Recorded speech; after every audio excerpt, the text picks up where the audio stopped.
This week's video is brought to you by my isekai light novel series, Light Unto Another World.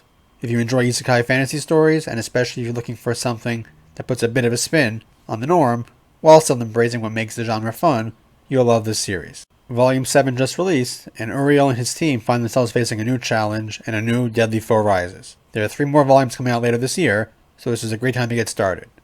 Now, onto the video. Since we've already taken closer looks at the first 2, I figured we may as well complete the set and take a closer look at the 3rd member of the student council, the vice president, and the driver of Turtle Team, Yuzu Koyama. On the surface at least, there isn't quite as much to say about Yuzu compared to her teammates. Anzu pretty much steals every scene she's in with her charisma, and Momo, between her distinct look and her louder, openly emotional personality, commands much more attention when they're on screen. Additionally, between Anzu's actions on her own, and the increased focus on Momo and Das finale, the show itself gives them significantly more focus. After thinking about it, though, this actually fits very well with the type of person Yuzu is. To put it simply, while she might not stand out as much as the others, she's the glue holding things together. And the more you look at her relatively limited screen time, the clearer her role and its importance becomes.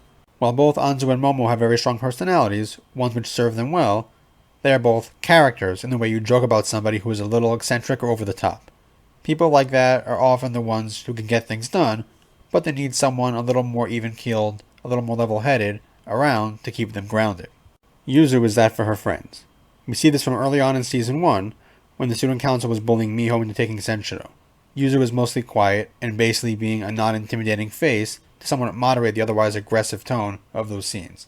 And for the audience, from their perspective, she's really the first hint that the student council aren't actually bullies, and that there's a deeper, positive motive behind what they're doing. Yuzu is also, for lack of a better term, the workhorse of the student council. With Anzu often playing slacker and Momo giving out orders, Yuzu is often the one who ends up doing a lot more of the legwork, as we see when she winds up cleaning their tank alone. I know people have had to clean dirty tanks, and I once had to help clean a very dirty APC. It's a lot of work, even with a power hose, so poor Yuzu practically passing out on her feet afterward honestly understates how much work she did there. Even more so considering how long those poor tanks had been sitting out in the elements, collecting rust, water, and who knows what else.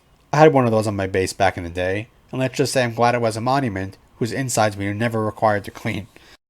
Yuzu is also the one who does most of the speaking on behalf of the student council, such as the announcements on the loudspeaker, and, I'm pretty sure, doing the voiceover for their little Senshiro propaganda film in Season 1. Her calmer, more pleasant voice is definitely the one to choose when trying to convince people of something, or to keep things orderly. We see this again in their film. When it becomes clear that they will need to leave the ship, it's Yuzu who steps up to give everyone directions on what to do. She isn't just a calming, steady presence in the student council and with her friends, but with the Senshiro team and for Ori itself. On the other hand, it's also clear that she's definitely an equal in the close friendship the student council girls have with each other. While Yuzu's very gentle, kind, and passive personality might make her seem like a bit of a doormat at times, she speaks up when she feels it's necessary, and even teases Momo from time to time, both by calling her Momo-chan and by pointing out how bad her shooting can be. In their film, she also teases Momo a bit in regard to her managing to actually hold things together after they need to leave the ship. It's a sort of teasing only close friends can really get away with. Her role in the trio is also reflected by her being the driver of the crew. Momo and Anzu are the ones who take the major actions, loading and firing the cannon, well, once Anzu decides to actually start doing something, but without Yuzu's driving, and she's underratedly a pretty great driver, they'd never get there.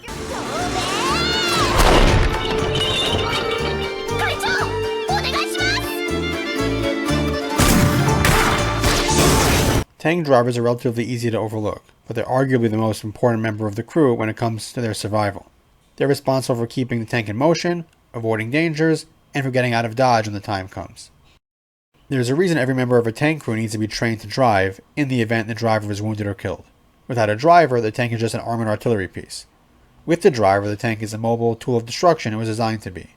Tank drivers are often separated from the rest of the crew, thus from that angle too, they aren't seen as much as they do their vital work. It's similar to Yuzu's role with the student council.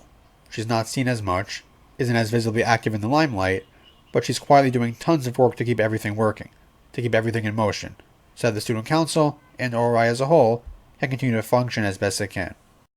While she's not immune to getting overwhelmed herself, more often than not, Yuzu is the one to try and calm Momo down, and to make sure that Anzu stays at least somewhat grounded. Truly the one who is holding things together, without ever seeking out praise or recognition for her actions. because it's the right thing to do, and it all comes to her so naturally. Even in DOS finale, after technically handing over her role as student council vice president to Yukari, Yuzu was still hard at work, helping out as always with a smile on her face. She really is the crucial third piece of a perfect puzzle that is the original student council and turtle team. A calming, steadying presence for both her friends and classmates, and always helping out. Let's give her the recognition she deserves. If you enjoyed this video and like to support me and what I do here, check out the links to my books and light novels below in the description. A link to my Patreon is down there as well. I've started sharing awesome updates, including completed pages, from my upcoming manga Amaranth Angels on there, and there are other rewards as well.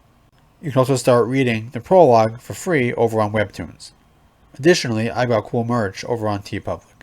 And of course, if you have any thoughts on this video or anything Girls Und Panzer related you'd like me to talk about, definitely share them in the comments below. I'd love to hear them, and I do my best to read and eventually respond to all of the comments. And don't forget to subscribe so you don't miss any future uploads. That's all for now, so until next time.